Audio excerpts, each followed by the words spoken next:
Hello eighth class children, कैसे हैं आप सब लोग। Welcome back to my channel Gyan knowledge hub.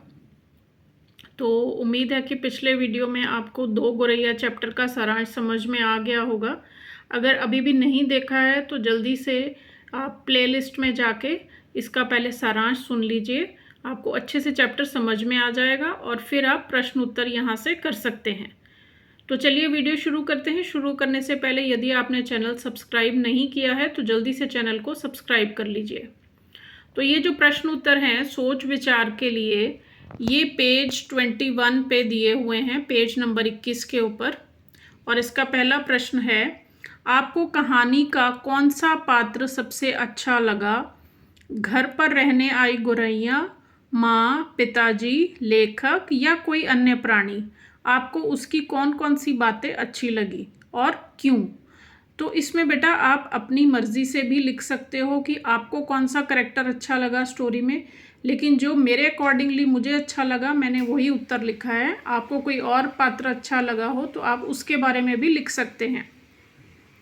तो मुझे कहानी में माँ का पात्र सबसे अच्छा लगा।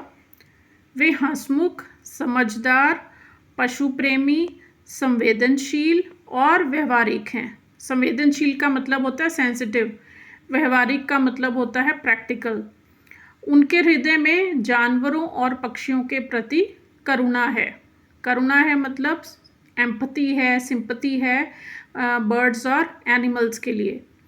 साथ ही वे हंसी मजाक के माध्यम से कठिन परिस्थितियों को आसान बना देती हैं। तो ये सारी क्वालिटीज़ हैं माँ में, जिनकी वजह से मुझे माँ का करेक्टर सबसे अच्छा लगा। और आपको कोई और लगा हो तो आप उसके भी कारण लिख सकते हैं। अगला प्रश्न है, लेखक के घर में चिड़िया ने अपना घोंसला कहाँ बनाया और उसने घोंसला वहीं क्यों बनाया था? लेखक के घर में चिड़िया ने अपना घोंसला पंखे के गोले में बनाया। मैंने आपको सारांश में भी समझाया था कि पंखे का गोला मतलब जो पंखे के टॉप के ऊपर जो एक कप सा लगा होता है उसके अंदर घोंसला बनाया था। और वो इसलिए बनाया था क्योंकि शायद उसे वह स्थान सुरक्षित लगा होगा, क्योंकि इतनी ऊंचाई पर किसी का हाथ आसानी से नहीं जा सकता। तो यही वजह रही होगी कि क्यों उन्होंने ऊपर सबसे छत के बिल्कुल पास में अपना घोंसला बनाया, क्योंकि वहाँ पे किसी का भी इजीली हाथ नहीं पहुँचता।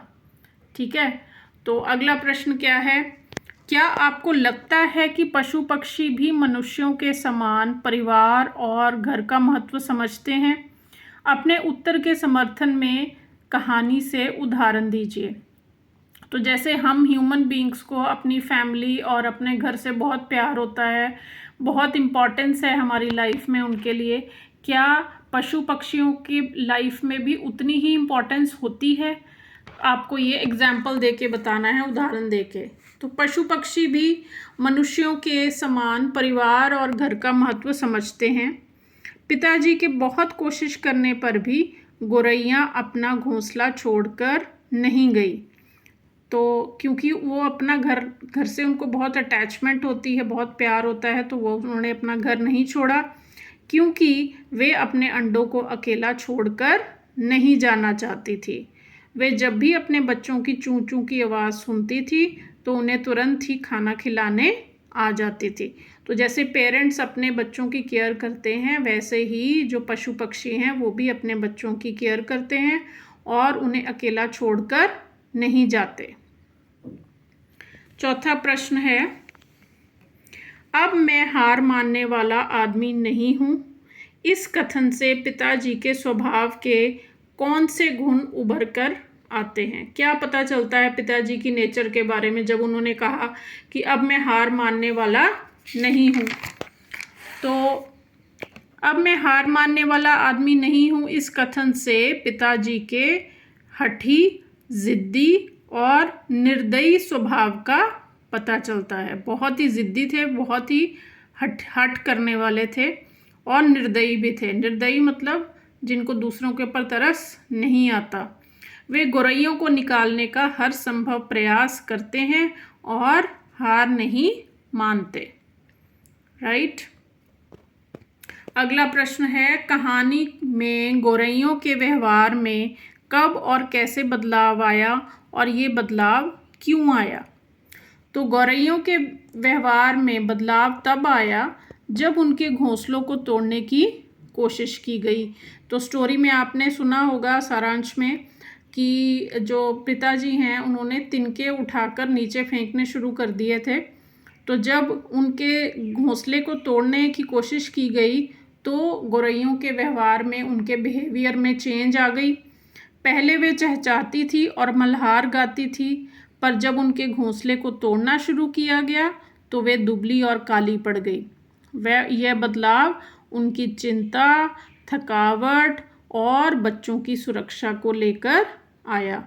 जैसे हम लोग अगर टेंशन में हो, खुश ना हो, तो क्या होता है, झट से हमारी जो हेल्थ है वो ख़राब होनी शुरू हो जाती है, हम थके थके रहने लगते हैं और हमारा फेस भी वो रिफ्लेक्ट करता है। उसी तरह से जो चिड़ियाँ हैं वो भी क्योंकि थकावट में थी, चिंता में थी, तो उनकी भी उनकी जो फिज़िकल अपीयरेंस है वो दुबली और काली पड़ गई थी।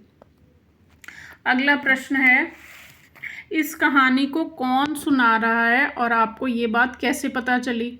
ये कहानी लेखक स्वयं सुना रहे हैं। कहानी में बार बार मैंने देखा, मैंने दरवाज़ा बंद किया जैसे वाक्य आए हैं।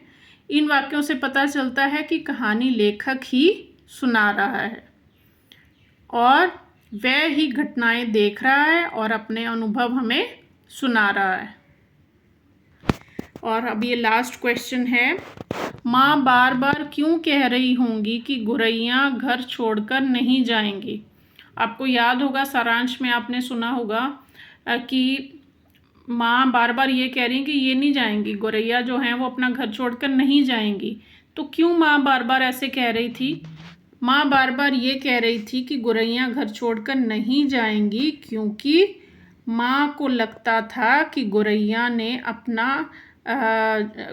ने अंडे दे दिए हैं और कोई भी पशु पक्षी अपना घर और अंडे छोड़कर नहीं जाता।